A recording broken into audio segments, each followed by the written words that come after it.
안녕하세요. 이번 시간에는 ETF 투자에 대해 알아보도록 하겠습니다. 먼저 ETF란 Exchange Traded Fund의 약자로 우리나라에서는 상장 지수 펀드라고 부르는데요. 이걸 한국어로 이해하면 이해가 잘 안 되실 거예요. 그냥 영어 그대로 해석하면 쉽게 이해가 되는데요. Exchange Traded Fund, 거래소에서 거래가 되는 펀드라는 뜻입니다. 일반적으로 펀드는 거래소에서 거래가 되지 않는데요. 많아야 하루에 한 번만 거래할 수 있고 어떤 펀드는 마음대로 사고 팔 수도 없는 것들도 많아요. 그런데 ETF는 펀드인데도 불구하고 거래소에서 주식처럼 계속해서 사고 팔 수가 있다는 거죠. 이유가 뭘까요? ETF도 펀드의 일종이라고 했는데요. 그렇다면 펀드는 또 뭘까요? 여러 사람들한테 돈을 받아서 그 돈으로 투자하는 걸 펀드라고 하는데요. 펀드는 종류가 엄청나게 많습니다. 공모펀드, 사모펀드, 헤지펀드, ETF 등등 투자 성격에 따라서 여러 종류로 나뉘는데요. 우리가 이것들을 다 알아야 할 필요는 없습니다. 결국 펀드의 핵심은 사람들의 돈을 한 곳으로 모아서 투자를 한다는 건데요. 그리고 그 펀드에 돈으로 투자를 하는 사람을 펀드 매니저라고 하죠.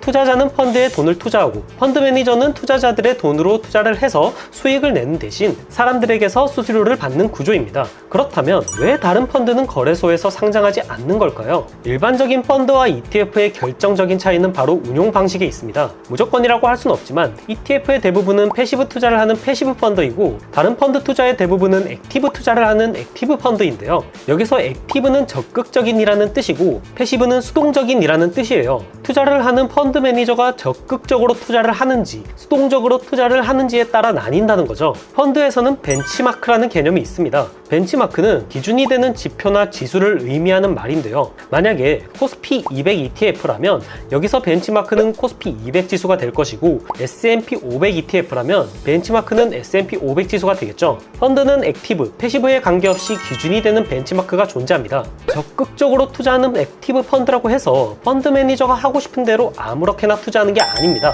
어떤 투자를 할 것인지, 벤치마크는 무엇으로 정할 것인지에 대해서 최소한의 컨셉이나 설명은 있다는 거죠. 여기서 차이는 액티브 펀드의 목적은 벤치마크를 초과한 수익률이고 패시브 펀드의 목적은 벤치마크와 동일한 수익률이라는 건데요. 예를 들어서 두 펀드가 모두 코스피 지수를 벤치마크로 잡고 투자한다고 하더라도 패시브 투자 같은 경우는 그냥 코스피가 오르고 내리는 만큼 펀드의 가격도 맞춰서 움직이는 게 목적입니다. 그런데 액티브 투자는 코스피 상승률보다 더 높은 수익이 목표라고 볼 수 있는데요. 그게 가치 투자가 됐든 아니면 테마주 매매가 됐든 간에 펀드 매니저의 주관이 상당히 많이 들어간다는 거죠. 즉 액티브 투자는 벤치마크가 같다고 하더라도 펀드 매니저에 따라 수익률의 차이가 심한 반면에 패시브 투자는 큰 차이가 없다는 건데요. 대부분의 펀드 매니저는 액티브 펀드를 운영하고 싶어 합니다. 당연하겠죠. 펀드 매니저는 학벌은 기본이고 금융업계에서 경력도 쌓아야 합니다. 그 사람들 중에서도 소수의 엘리트만 펀드 매니저가 되는 건데요. 당연히 투자에 대한 자신감도 넘칠 겁니다.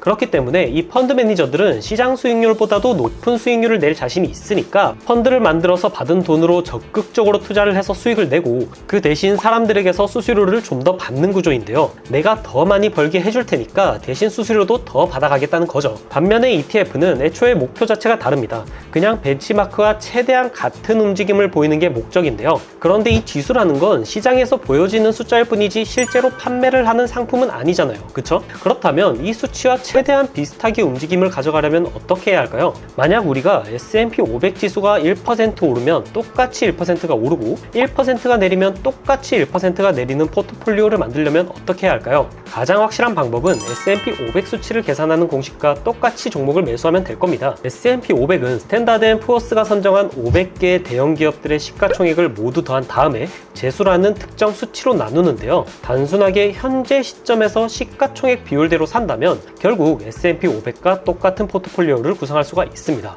자, 그런데 500개의 종목을 모두 비율에 맞춰서 사려면 돈이 엄청나게 많이 필요합니다. 물론 지금은 소수점 거래가 가능해졌다곤 하지만 그럼에도 여전히 많은 돈이 필요한데요. 대략 34만 달러, 원화로 약 4억 5천만 원 정도가 필요하다는 거죠. 여기서 끝일까요? S&P 500 종목이 새로 편입되거나 제외될 때마다 포트폴리오를 또 바꿔줘야 합니다. 그리고 유상증자와 같이 주식수가 바뀔 때도 또 바꿔줘야 하죠. 그렇기 때문에 개인적으로 S&P 500 지수와 같은 포트폴리오를 구성하는 건 생각보다 힘든 일이라는 건데요. 그렇기 때문에 ETF가 있는 겁니다. 우리와 같은 투자자 입장에서는 ETF가 알아서 비중을 조절해주기 때문에 시간을 절약할 수가 있고 적은 돈으로도 투자를 할 수 있으니 이득입니다. ETF를 파는 회사 입장에서는 프로그래밍만 잘 해놓으면 비율만큼 알아서 프로그램이 사고 팔게 만들어두면 되기 때문에 사실상 비용이 거의 들어가지 않습니다. 특히 펀드 매니저의 시간이나 노력을 투자할 일이 거의 없죠. 가끔씩 종목이 새로 편입되거나 제외될 때만 공식을 바꿔주면 되기 때문에 한번 만들어둔 다음부터는 유지 비용이 거의 들지 않는데 엄청나게 많은 사람들이 수수료를 주기 때문에 펀드 회사 입장에서도 이득입니다. 서로 윈윈이라고 볼 수 있는데요. 자, 지금까지의 내용을 잠깐 정리해 보겠습니다. ETF가 아닌 보통의 펀드와 ETF를 나누는 기준은 운용 방식이라고 할 수 있습니다.